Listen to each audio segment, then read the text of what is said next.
नमस्कार, मैं संदेश नेमा और आप देख रहे हैं खबर समय जगत। तो आइए नजर डालते हैं आज की ताजा तरीन खबरों पर। मुख्यमंत्री डॉक्टर मोहन यादव ने कहा कि मध्य प्रदेश के जनजातीय कला और कलाकारों ने देश विदेश में अपनी पहचान बनाई है। जनजातीय समृद्ध कला विरासत और इसके कलाओं को मां सरस्वती का आशीष प्राप्त है।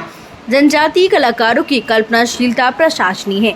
एक सदे और गढ़े हुए हाथों से बारीक चित्रकारी कर जनजातीय कलाकारों ने पूरी दुनिया को अपना हुनर दिखाया। हमारी सरकार सभी जनजातीय कलाओं के संरक्षण और कलाकारों को प्रोत्साहन देने के लिए हर जरूरी कदम उठा रही है। मुख्यमंत्री डॉक्टर मोहन यादव ने शुक्रवार को रविंद्र भवन में 3 दिवसीय राज्य स्तरीय आदि शिल्पग्राम महोत्सव के शुभारंभ कार्यक्रम को संबोधित कर रहे थे। मुख्यमंत्री डॉक्टर मोहन यादव ने कहा कि हमारी सरकार विरासत से विकास की ओर बढ़ने के संकल्प के अनुरूप सभी प्राचीन कला, सांस्कृतिक परंपराओं और इनके कलाकारों को संरक्षण दे रही है। गोंड चित्रकला को जीआई टैग प्राप्त हो चुका है, जो चित्रकला और इससे संबंधित चित्रकारों को विशेषविक सम्मान मिलने का प्रतीक है।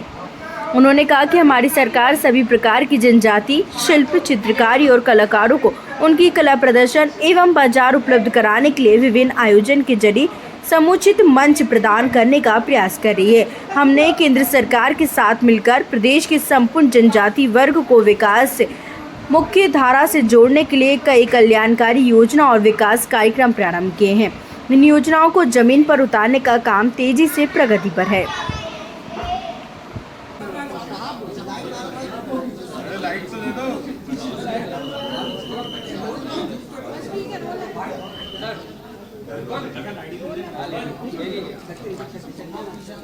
आज जनजातीय शिल्प महोत्सव कार्यक्रम में मैं आया। मुझे इस बात का अत्यंत खुशी का एहसास हो रहा है जिस प्रकार से जनजाति बहनों की, भाइयों की अपनी कला को सबके सामने 3 दिन तक भोपाल राजधानी में प्रकटीकरण का अलग अलग स्टॉल पर मौका मिल रहा है। क्या क्या नहीं है, अलग अलग कलाकृतियों में चित्रकारी है, मूर्ति शिल्प है, अलग प्रकार के व्यंजन के लिए भी कोदो कुटकी से लेके मिलेट्स के सभी प्रकार के आइटम भी रख करके श्री अन्न का जो आनंद मिलेगा। मैं भोपाल वासियों को, प्रदेश वासियों को आदिवासी कलाकृति के साथ इस शिल्प ग्राम में लिए आमंत्रित करता हूँ। आइए हम सब अब ऐसी एक दुनिया में प्रवेश करेंगे जिसमें देखकर मन प्रसन्न हो जाएगा। मैं अपनी ओर से माननीय मंत्री कुंवर शाह जी और उनके विभाग के लोगों को बधाई देना चाहूँगा जिनके माध्यम से ये पूरा आयोजन किया गया है।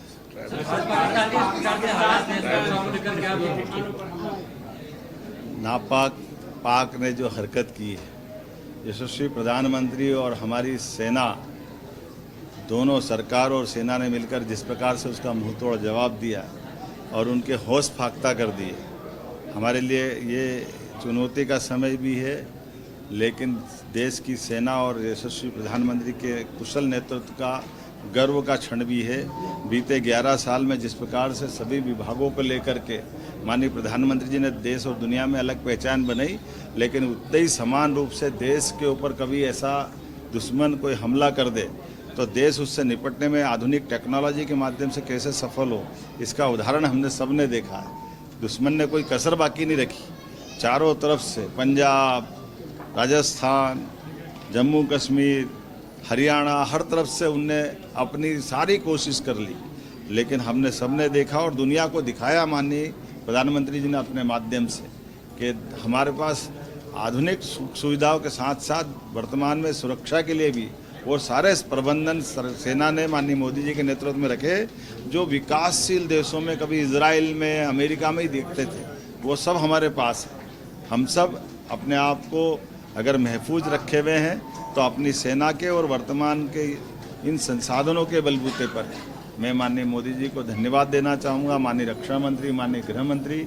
और इसीलिए हमने अपने प्रदेश के स्तर पर भी इस वर्तमान हालात में भारत सरकार के निर्देश के आधार पर आज सुबह ही मैंने मीटिंग बुला ली है और हम अपने प्रदेश के भी नागरिकों को ये आने वाले किसी प्रकार की चुनौती में अपनी सारी व्यवस्थाओं को करने में हम सम्बद्ध हों और ख़ास करके यशस्वी प्रधानमंत्री के नेतृत्व में पूरा देश एकजुटता के साथ दिखाई दे, इसके सारे प्रबंधन हमने किए हैं।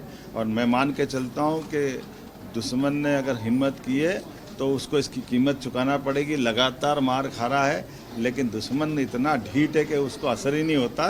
कोई बात नहीं, हम एक बार फिर पाकिस्तान को उसकी करने की कीमत चुकाने के लिए मजबूर करेंगे। मेरी अपनी ओर से सेना के इस शौर्य और पराक्रम की माननीय प्रधानमंत्री जी और सेना सभी को बधाई।